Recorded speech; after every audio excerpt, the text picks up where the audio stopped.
El aroma del guiso de Isabel siempre inundaba nuestro hogar los domingos, una fragancia reconfortante de carne cocida a fuego lento, patatas y ajo que prometía calidez por dentro y por fuera.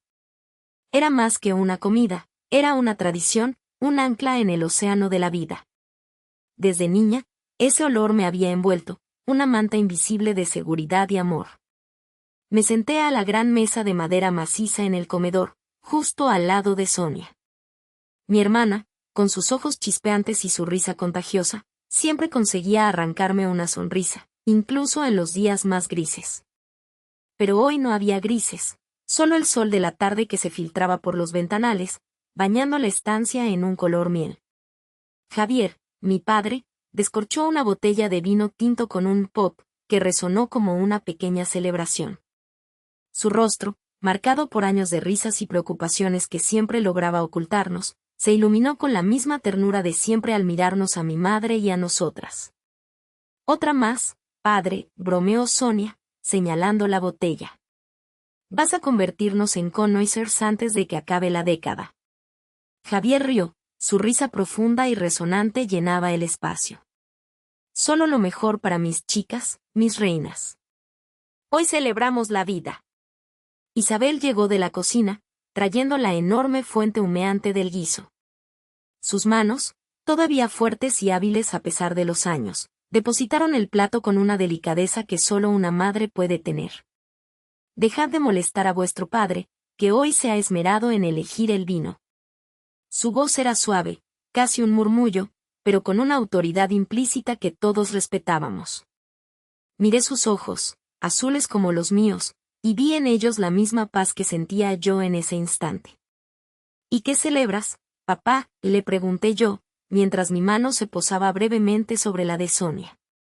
Era un gesto instintivo, una conexión silenciosa entre nosotras. «Parece que hay un motivo especial». Javier tomó mi mano, la besó con cariño y luego la de Sonia.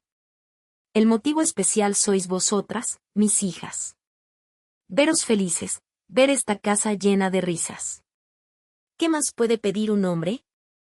Un escalofrío dulce me recorrió la espalda. Era verdad. Mi vida era un lienzo pintado con pinceladas de amor familiar, seguridad y sueños que se sentían al alcance de la mano. Yo era Leonor, y mi mundo era un refugio. Tenía mi propio hogar, lleno de esa misma calidez, un compañero leal en Miguel que, aunque no estaba aquí hoy, era un pilar en mi vida. Y pronto, si todo salía como lo soñábamos, esa mesa de madera no solo albergaría la risa de mis padres y mi hermana, sino también el balbuceo de un bebé, la promesa de una nueva generación de sueños que Javier e Isabel ya esperaban con impaciencia. Cada domingo, al reunirnos, me sentía arraigada, inquebrantable. Esta era mi familia, mi sangre, mi todo.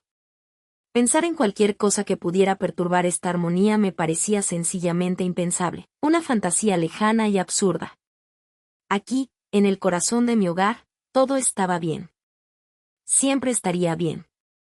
Aquel recuerdo, el aroma dulce del vino de mi padre y la risa contagiosa de Sonia, seguía siendo un ancla en mi memoria.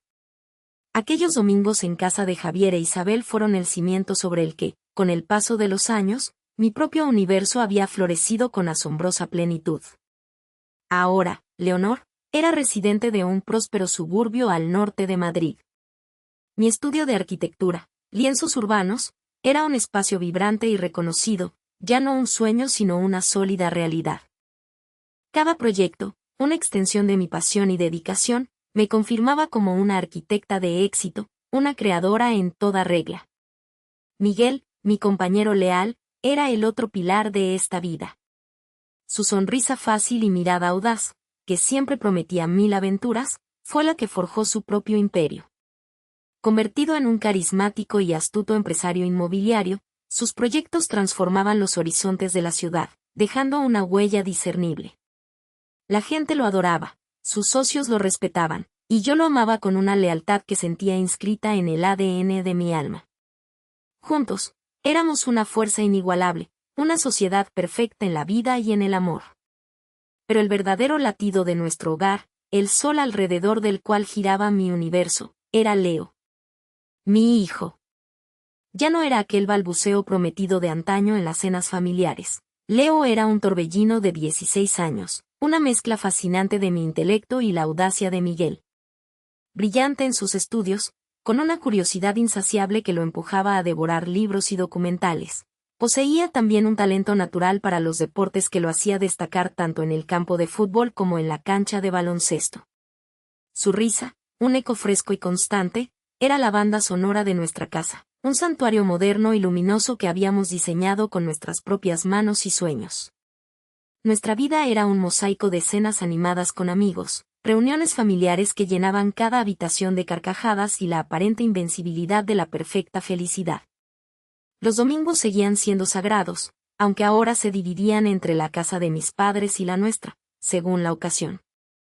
Siempre había un motivo para celebrar, una victoria escolar de Leo, un nuevo proyecto en el estudio, o simplemente la alegría de estar juntos.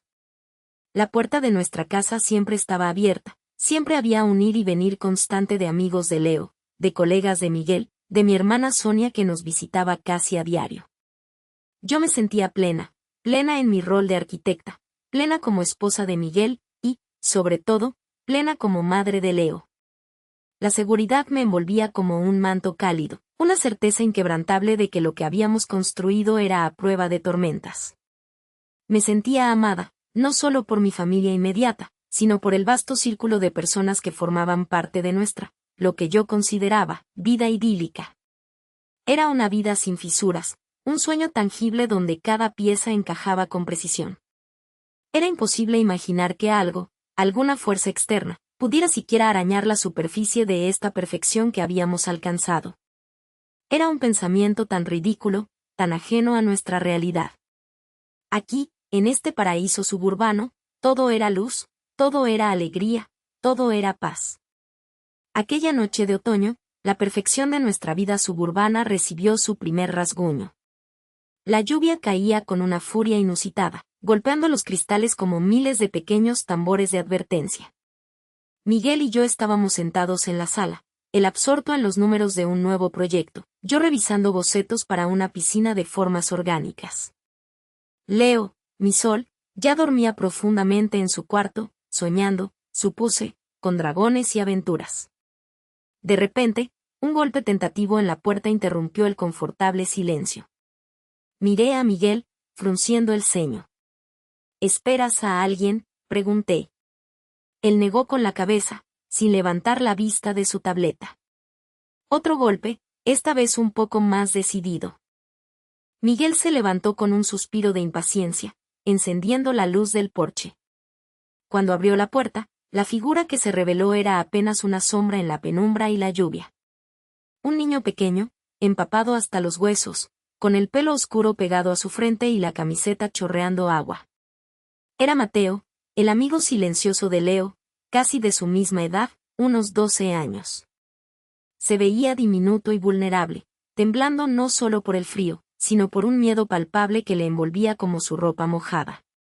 Mateo, ¿qué haces aquí?, preguntó Miguel con una mezcla de sorpresa y algo de irritación.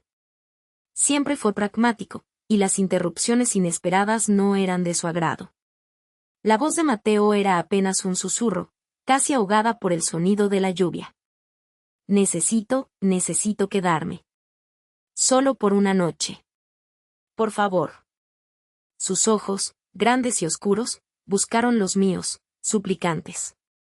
Era como si la petición no estuviera dirigida a Miguel, sino a la parte de mí que estaba diseñada para proteger. Mi instinto maternal se activó. Por supuesto, cariño. Pasa, estás helado.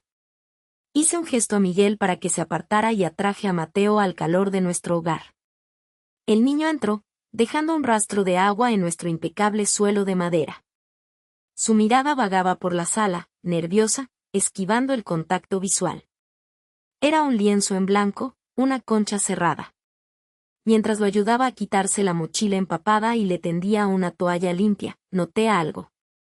Una ligera cojera mientras se movía, como si un paso le doliera más que el anterior. Y luego, la forma en que se aferraba a su brazo izquierdo, de una manera que parecía demasiado rígida, poco natural para un niño que solo sentía frío. Le ofrecí una taza de chocolate caliente y unas galletas, observando cada movimiento suyo. Sus ojos, aunque intentaban ocultarlo, estaban desorbitados, como si hubiera visto algo terrible o estuviera huyendo de ello. Clamaban auxilio, una ayuda que trascendía las palabras que no pronunciaba. ¿Estás bien, Mateo? ¿Pasó algo en casa?, pregunté con voz suave, arrodillándome a su lado. Él solo negó con la cabeza, sorbiendo el chocolate, su pequeña figura encorvada. Todo está bien. Solo, quería quedarme con Leo. Miguel, desde el umbral de la sala, resopló. Tendremos que llamar a tus padres, Mateo. No pueden no saber dónde estás. El niño se encogió, y por un instante, un brillo de terror cruzó sus ojos. No. Por favor, no. Ya les avisaré mañana. Solo esta noche. Hubo algo en su pavor que me hizo dudar, que me impulsó a protegerlo, al menos por unas horas. Déjalo, Miguel. Puede quedarse. Mañana llamamos a sus padres, con calma. Le lancé una mirada significativa a Miguel, intentando transmitirle la urgencia silenciosa que sentía. Él gruñó algo ininteligible y volvió a su tableta, claramente molesto por tener que lidiar con la situación. Yo quería creer que era solo la timidez de un niño en una situación incómoda, quizás una discusión familiar o una travesura. Ya hablará, me dije a mí misma, tratando de apaciguar la creciente punzada de inquietud en mi pecho. Cuando se sienta seguro, lo hará. Esa noche, instalamos a Mateo en el sofá cama de la sala, con una manta extra, mientras la lluvia seguía golpeando la ventana, un ritmo ominoso que ahora me parecía siniestro. Me equivoqué al ignorar lo que mis ojos veían y mi corazón sentía. Me equivoqué al pensar que el silencio era una señal de vergüenza y no un clamor ahogado. Esa pequeña grieta, apenas perceptible, se convertiría en el abismo que devoraría nuestra supuesta perfección. No sabía que esa noche, la grieta acababa de empezar. El golpe estaba por venir, y sería por la espalda. La mañana llegó con una luz gris y persistente, el eco de la lluvia de la víspera aún resonando en los cristales. Me desperté con una vaga sensación de inquietud, un peso intangible que no lograba sacudirme del todo. Bajé a la sala y encontré a mi madre, Isabel, ya despierta. Estaba sentada al borde del sofá cama, observando a Mateo. El niño dormía, arropado por la manta extra que le habíamos dado, su rostro pálido y tenso incluso en el sueño.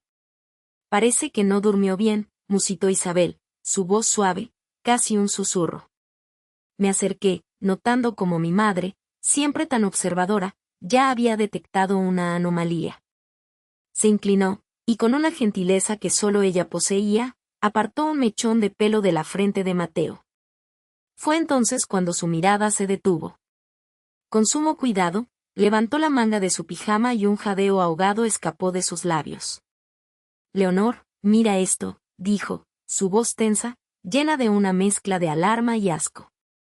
Me acerqué más y vi lo que había descubierto. Pequeños moretones, descoloridos y de formas irregulares, salpicaban el antebrazo de Mateo.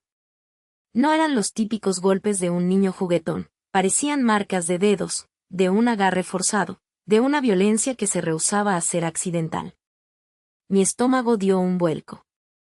Justo en ese momento, Mateo se removió, susurrando en un sueño agitado. Sus palabras eran fragmentadas, apenas audibles, pero lo suficientemente claras como para helarnos la sangre. El hombre, no, el sótano, por favor, no. Murmuró, sus pequeñas manos apretando la manta como si se aferrara a la vida misma. Isabel retrocedió bruscamente, su rostro palideciendo. Se volvió hacia mí, sus ojos grandes y llenos de una furia contenida, pero también de puro terror. Dios mío, Leonor. Esto no es normal. Este niño, le están haciendo daño. No podemos quedarnos de brazos cruzados. La fuerza de su convicción me golpeó. Tenía razón. Había intentado racionalizar aquella sensación de pavor de la noche anterior, pero ahora era innegable. Mi padre, Javier, ya había bajado y se había sentado en la mesa de la cocina, leyendo el periódico, ajeno al drama en la sala. Isabel caminó hacia él con pasos decididos, la indignación vibrando en cada fibra de su ser. Javier, espetó, su voz apenas contenida. Él bajó el periódico, frunciendo el ceño por ser interrumpido. Este niño, Mateo, tiene moretones, marcas, y ha estado murmurando cosas horribles mientras dormía. El hombre, el sótano. Esto es grave. Javier hizo un gesto de desdén. Isabel, por favor. Es un niño, probablemente se cayó jugando. No seas tan melodramática. Melodramática. Javier, míralo. Esas marcas no son de una caída. Y susurrar sobre un hombre y un sótano. ¿No te dice nada? Isabel se giró hacia mí, buscando apoyo. Leonor, tú también lo viste, ¿verdad? ¿No te preocupa? Me preocupa, mamá, admití, mi voz más firme de lo que esperaba. Los moretones son sospechosos. Y lo que murmuró no es una travesura. Intenté mantener la calma, pero el nudo en mi garganta se apretaba. Isabel volvió su mirada implacable hacia mi padre. Tenemos que hacer algo. Llamar a servicios sociales. A la policía, si es necesario. No podemos ignorar esto. Es nuestra responsabilidad. Javier suspiró, cerró el periódico y lo dejó a un lado con un ruido sordo. No saques conclusiones precipitadas, Isabel. ¿Qué diremos? ¿El amigo de nuestro hijo apareció de la nada y creemos que le pegan en casa? Esto es complicado. Podríamos meternos en problemas. Su reticencia habitual, su aversión a cualquier tipo de confrontación o complicación externa, empezaba a asfixiarme. Siempre buscando el camino más fácil, el que menos perturbara su falsa normalidad. Pero esta vez, el silencio de Mateo había transformado aquella pequeña grieta en una herida abierta, y el golpe, tal como había presentido, no solo vendría por la espalda, sino que ahora amenazaba con derrumbar los cimientos de nuestra propia casa. Javier cerró el periódico con un chasquido seco, sus ojos fríos y calculados. Basta, Isabel. Estás exagerando. ¿Una investigación? ¿La policía? ¿Te das cuenta del escándalo para mis negocios, para nuestro nombre? No podemos arriesgarnos a rumores de amigos golpeados, por una fantasía infantil. Isabel lo miró con incredulidad. ¿Fantasía? Mira sus moretones, Javier. Escucha lo que murmuró. En ese momento, Leo, mi hermano, apareció en el umbral. Atraído por la discusión, su expresión somnolienta se convirtió en cautelosa preocupación. ¿Qué pasa?, preguntó. Javier se giró, su voz suavizándose. Nada grave, hijo. Tu madre está alterada. Cree que Mateo tiene problemas serios en casa. Tonterías, ¿verdad? Leo dudó, su mirada oscilando entre la autoridad de nuestro padre y la angustia de nuestra madre. Pero la aprobación paterna, el miedo a manchar la fachada familiar, eran más fuertes. Dirigió una breve mirada a Mateo, acurrucado en el sofá, antes de hablar, su voz apenas un susurro que me hirió como un grito. Papá tiene razón, mamá. Los niños se caen. Y Mateo, es dramático. No es para tanto. No queremos problemas. Las palabras de mi hermano cayeron como un puñal helado. La traición no era solo de Javier, venía de nuestro propio Leo, de nuestro núcleo familiar, para proteger una imagen ficticia. Vi el dolor mudo en los ojos de Isabel, una mezcla de horror y desilusión. Javier sonrió, una mueca gélida. ¿Lo ves, Isabel? Cordura. Ya hablé con los familiares de Mateo.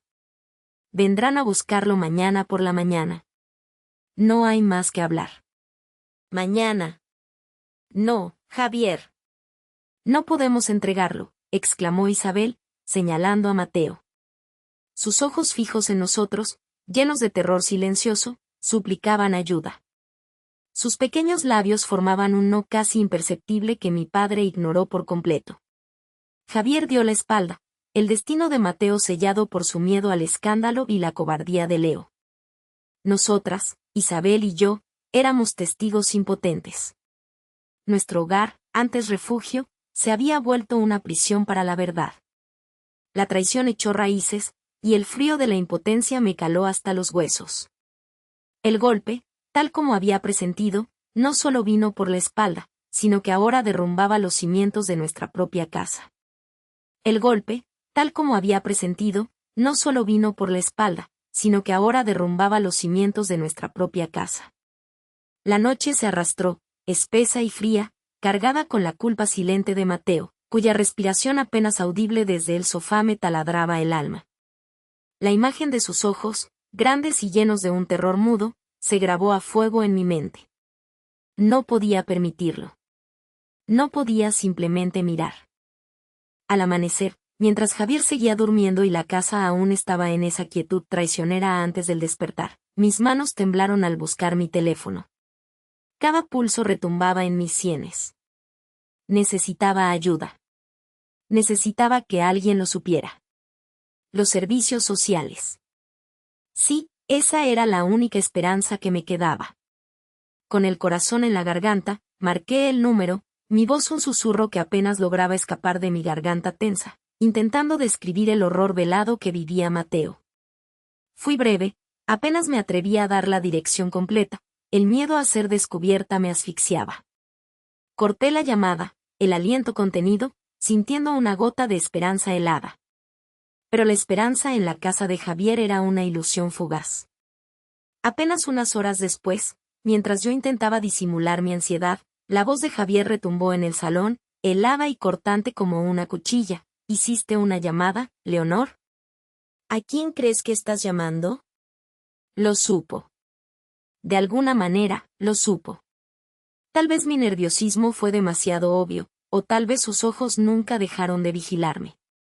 El terror invadió cada célula de mi cuerpo. Me quedé helada. En ese instante, comprendí que no solo había fallado en mi intento de salvar a Mateo, sino que había activado una trampa mortal para mí misma. Es por Mateo, Javier. No podemos, intenté replicar, pero su mirada ya era puro hielo, su mandíbula apretada. No me dio oportunidad de explicarme. La respuesta no fue una discusión, sino una sentencia silenciosa que se manifestaría de formas implacables. El ostracismo comenzó de inmediato. La reputación, esa fachada que Javier tanto protegía, se convirtió en mi prisión. Él se encargó de minar mi credibilidad con cada susurro, cada insinuación astuta ante amigos y conocidos comunes. Leonor está pasando por un momento difícil, decía con una falsa preocupación. Se ha vuelto un poco paranoica, obsesionada con ciertas ideas. Es inestable emocionalmente, lo ha sido desde siempre, pero ahora la situación de la casa la ha afectado mucho. Las miradas de lástima, las conversaciones que se detenían cuando yo entraba en una habitación, las invitaciones que dejaron de llegar. Mis supuestos amigos se fueron esfumando, aceptando la narrativa de Javier sin chistar, sin una pregunta, sin una pizca de duda. La soledad se hizo una presencia constante, palpable. Me sentía una apestada en mi propio entorno social. En casa, la atmósfera se volvió insoportable. Javier me trataba con desdén, con un aire de superioridad que me encogía el alma. Las cuentas conjuntas, donde siempre había tenido acceso libre, fueron restringidas. Mi autonomía financiera, tan vital para cualquier intento de escape, quedó anulada. Me convertí en una sombra en mi propio hogar, una paria, una carga, alguien de quien sospechar. Isabel, mi madre, miraba con ojos llenos de una pena amarga, pero su propio miedo la paralizaba, incapaz de interceder, de ofrecer una palabra de consuelo que no sonara vacía. Sonia, mi hermana, evitaba mi mirada, envuelta en su propio silencio cómplice, o tal vez, simplemente asustada de ser la siguiente en caer en desgracia. Mi voz, que antes resonaba con mis convicciones, ahora se extinguía en el eco de las paredes indiferentes. Ya no tenía voz ni apoyo dentro de mi propio hogar. Me sentía atrapada en una jaula de cristal, lo veía todo, el mundo exterior, la injusticia que se cometía, pero no podía tocarlo, no podía cambiarlo. La impotencia era un nudo en mi garganta, y el abismo de la desesperación me tragaba lentamente, hoja por hoja, hasta que solo quedó la cáscara vacía de lo que una vez fui. Estaba en el fondo, sola, sin nadie que creyera mi verdad. Estaba en el fondo, sola, sin nadie que creyera mi verdad. La desesperación era un manto pesado que me envolvía, sofocando cualquier atisbo de esperanza que pudiera haber albergado. No había tocado fondo del todo, pensé en mi ingenuidad. La caída solo estaba empezando. Un día, sin previo aviso, los papeles llegaron. Una demanda de divorcio. Javier, mi esposo, el hombre con quien había compartido una vida, había iniciado el proceso. No fue una separación amigable, un mutuo acuerdo, sino una embestida legal pensada para aniquilarme. Él, con sus contactos y su infame influencia, orquestó todo con una eficiencia gélida. Fui arrastrada a un torbellino de audiencias, citaciones y argumentos legales que sonaban a calumnias. Su estrategia era brutalmente simple y devastadora: presentarme como una mujer mentalmente inestable. Mi súplica sobre Mateo, mi hijo, mi preocupación por su amigo, por lo que realmente había sucedido esa noche, todo fue retorcido. Mi desesperada búsqueda de la verdad se convirtió, en boca de sus abogados, en una fijación obsesiva, una señal inequívoca de mi desequilibrio. Usaron mi angustia como prueba en mi contra. El amor maternal, la preocupación, la necesidad de justicia, todo fue demonizado para construir la narrativa de mi locura. Los informes psiquiátricos falsificados, los testimonios de supuestos expertos comprados, las medias verdades sacadas de contexto.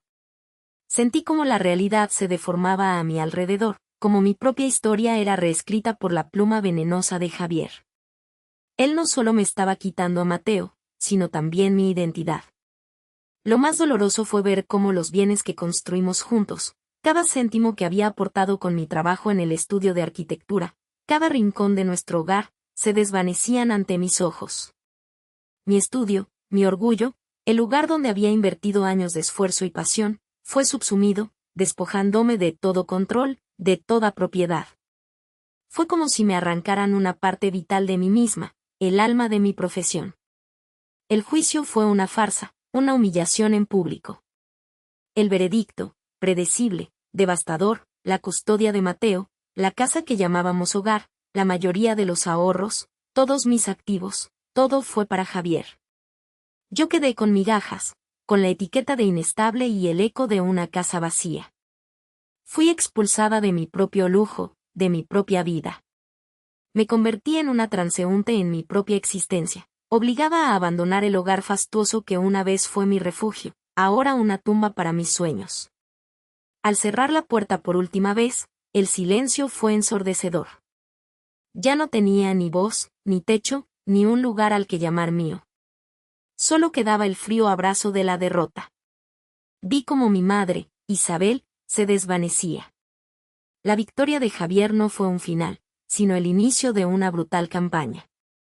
A mi padre no le bastaba con haberle arrancado la casa, la fortuna, ni siquiera la custodia de Mateo. Quería erradicarla, borrar su existencia, destrozar su reputación hasta que nadie recordara el rastro de la mujer fuerte y capaz que un día fue. Y nosotros, sus hijos, fuimos las herramientas perfectas en su cruzada. Me envolvió en su toxicidad con una facilidad aterradora, susurrándome al oído cada noche lo que Isabel era, o más bien, lo que él quería que yo creyera que era, una desequilibrada, una madre irresponsable que había puesto en peligro a Mateo. Al principio, hubo una punzada de duda, un eco lejano de la verdad que mi madre siempre había defendido. Pero la realidad de Javier se impuso con martillos y cinceles, construyendo una narrativa tan sólida que la mía propia comenzó a resquebrajarse. Con Sonia, mi hermana, a mi lado, creímos actuar por el bien, por la verdad, que papá nos había inculcado. Él orquestaba el coro, y nosotros, sus coristas. Los rumores comenzaron a circular como una niebla densa y pegajosa. Boca a boca, susurros en reuniones sociales, comentarios malintencionados en grupos de WhatsApp. Pobre Isabel, siempre fue tan frágil mentalmente, que lástima lo de Mateo, se veía venir con una madre así, tan inestable. Cada palabra, una flecha envenenada. Me dolía pronunciarlas al principio, sentir la bilis en la boca con cada mentira.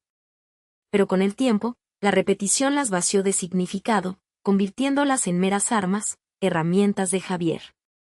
Oh, eso me convencía a mí misma. Luego vino el golpe maestro, el que sellaría el destino de mi madre en el purgatorio social. Javier, con esa sonrisa fría que helaba la sangre, me entregó el borrador. Era una carta, supuestamente mía, escrita con la rabia de una hija herida, la desesperación de alguien que había escapado de un hogar volátil. Mis dedos se negaron a teclear las primeras palabras, mi estómago se retorcía. Pero él se sentó a mi lado, su mirada implacable, prometiéndome que era por nuestro bien, por el de Mateo, por la paz de nuestra nueva familia. Solo unas líneas, Leonor. Para que todos entiendan que era lo mejor. Las palabras se deslizaron de mis dedos como una serpiente. He sido testigo de un comportamiento errático durante años, una inestabilidad que ha puesto en peligro la armonía de nuestro hogar y la seguridad de mi hermano, Mateo. Publiqué esa declaración, esa vil mentira, en la red social de mayor alcance, con una foto mía, los ojos llenos de una tristeza fabricada. Expresé mi alivio inmenso por el divorcio de mis padres, mi gratitud porque por fin se había puesto fin a un ciclo de caos emocional. Fue un acto de parricidio emocional, perpetrado por mis propias manos. El tsunami de comentarios no tardó en llegar. Solidaridad con la pobre Leonor, condena a la loca de Isabel. Las amigas de mi madre, sus colegas en el estudio de arquitectura, todos la apartaron como si tuviera la peste. Su teléfono dejó de sonar, sus mensajes quedaron sin respuesta. La vi encogerse, su espíritu, antes indomable, ahora quebrado. Se había convertido en una sombra, exiliada de su propia vida, condenada por las palabras de su propia hija. Al final, cuando el polvo se asentó, lo único que quedó para Isabel no fue derrota, sino aniquilación. Y para mí, solo quedó el eco hueco de mis propias mentiras, un sabor amargo en la boca que ni el triunfo de Javier podía disipar. Miré el horizonte, sintiendo el peso de un silencio ensordecedor. ¿Era esto lo que significaba ganar? Si lo era, la victoria se sentía como una prisión. La prisión no fue metáfora, era un cuadrado de 4x3. Un cubículo de supervivencia en un barrio olvidado. Olían la humedad y la comida recalentada, se oían sirenas y gritos lejanos. Mi colchón sobre cajones de fruta, mi único consuelo. Las grietas en el techo, un mapa seco de mi espíritu. Meses transcurrieron desde mi victoria sobre Isabel. La fachada se desmoronó, y con ella, mi fe en Javier. El arquitecto de mi desgracia, desapareció sin un adiós tras la firma del divorcio. Sin agradecimientos, sin promesas. Fui una herramienta desechada. La primera traición, mi ingenuidad explotada. Mis días eran monótonos, trabajos precarios. Lavaba platos en cocinas hirvientes, limpiaba oficinas hasta altas horas, reponía latas en supermercados. Mi mente, obsesiva, solo giraba en Mateo. Mi hermano. La razón original. Quería salvarlo, convencer a Javier de buscarlo tras lo del amigo de una noche y la inestabilidad de Isabel. Pero con ella aniquilada y Javier inalcanzable, la búsqueda de Mateo se volvió mi única misión, mi pesada cruz. Cada minuto libre, cada céntimo arañado, lo dedicaba a él. Viejos contactos, calle sin respuesta, una foto suya preadolescente y sonriente. No le conozco, nunca le he visto. Respuestas idénticas, un muro de indiferencia. El rastro se enfrió hasta el hielo. Cada pista, un callejón sin salida. Cada esperanza, ceniza. La desesperación se instaló, un inquilino perpetuo. Sola. Isabel, destruida por mí. Javier, traidor. Sonia, desaparecida también. Mi familia desintegrada, yo, la única pieza rota, inútil. ¿Qué logré? Destruir a mi madre, alejar a mi padre, perder a mi hermano. Mi futuro, un abismo. Las lágrimas, ahora vacías, sin furia. Solo un goteo de desolación. Mi conciencia, antes silenciada, ahora un coro, asterisco esto es lo que mereces, Leonor. Has cosechado, asterisco. Me levanté del colchón. La bombilla desnuda parpadeaba. Mi reflejo en el espejo roto, ojeras profundas, palidez, la mirada de alguien engullido por el vacío. Estaba al borde. Al borde de comprender que no había más que perder. Quizás, al fondo de este abismo, sobrevivir significara encontrar algo distinto. Me levanté del colchón. La bombilla desnuda parpadeaba. Mi reflejo en el espejo roto, ojeras profundas, palidez, la mirada de alguien engullido por el vacío. Estaba al borde. Al borde de comprender que no había más que perder. Quizás, al fondo de este abismo, sobrevivir significara encontrar algo distinto. Los días seguían, idénticos, grises. Mi estómago seguía exigiendo, mi casera amenazando. La rutina del superviviente. Por las mañanas, antes de que el sol raspara las ventanas sucias, me arrastraba a los centros comunitarios, a las bibliotecas públicas. No buscaba libros. Buscaba periódicos viejos, esos que la gente descartaba sin pensar, intentando encontrar alguna oferta laboral que no implicara horas interminables por un sueldo mísero. Recortes pequeños, anuncios borrosos. Mis ojos pasaban sobre ellos como un autómata, sin esperanza, sin interés. Un martes particularmente lúgubre, mientras mi dedo recorría la sección de varios en un ejemplar arrugado de hacía casi un año, algo hizo que mi respiración se detuviera. Una pequeña nota, apenas un recuadro en una página interior, fácilmente pasable por alto. El titular era genérico, casi desinteresado, menor desaparecido en el norte de la ciudad. El nombre del niño no aparecía, una omisión común en estos reportajes escuetos. La descripción era vaga, varón, complexión delgada, aproximadamente 10 años, con una seña particular. Y ahí estaba. Esa seña. Algo que para cualquier otro lector sonaría banal, irrelevante. Se busca a menor con una mancha de nacimiento con forma de pequeña isla en el antebrazo izquierdo. Un escalofrío me recorrió la espina dorsal. No era una isla. Era un mapa en miniatura, el contorno difuso de un continente, así lo llamaba Mateo. Él lo había dibujado una y otra vez en sus cuadernos, en servilletas, con orgullo, transformándolo en tierras lejanas y misteriosas. Mi Mateo. Mis manos comenzaron a temblar, el periódico crujió. No era una coincidencia. No podía serlo. El amigo de una noche que papá había traído a casa. El silencio abrupto de Mateo. Su cojera repentina, esa que ocultaba con dificultad. El modo en que protegía ese brazo después de aquello, siempre con una manga larga, incluso en verano. Su miedo, palpable, mudo, sus ojos llenos de súplica mientras se alejaba. La inestabilidad de Isabel, mi madre, ahora la comprendía en toda su devastadora magnitud. No era una simple depresión. Era el pavor de una madre que sabía lo que había ocurrido, la verdad aterradora que Javier había enterrado bajo capas de negación y silencio. Cada fragmento de esos días horribles cobró un sentido brutal, siniestro.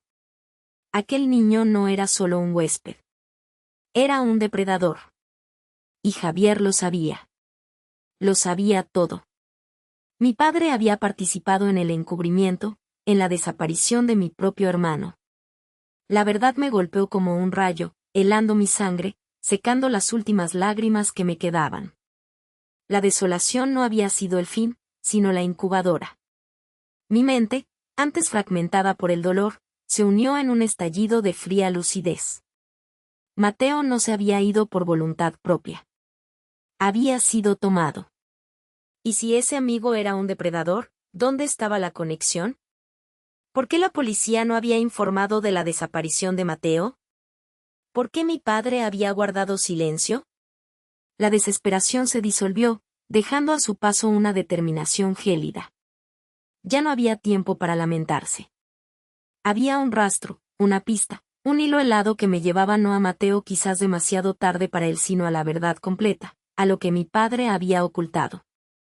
La rabia se encendió, no una furia ciega, sino un fuego helado, calculador, paciente. Levanté la vista. Necesitaba ayuda. No podía hacer esto sola. Isabel estaba rota. Sonia no estaba. ¿Dónde estaría ella? Javier, el traidor. De repente, un nombre, olvidado en los recovecos del tiempo, emergió con la fuerza de un ancla. Miguel. El viejo amigo de la familia, el único que siempre había mirado a Mateo con una ternura genuina, el que había intentado hablar con Javier hace años sobre un comportamiento extraño que creyó ver. Miguel, el hombre discreto, el observador silencioso. Él no me habría ignorado. Él creería. Él podía ayudarme a navegar por esta oscuridad. Mi mente ya no estaba en el abismo. Estaba construyendo un mapa hacia la venganza.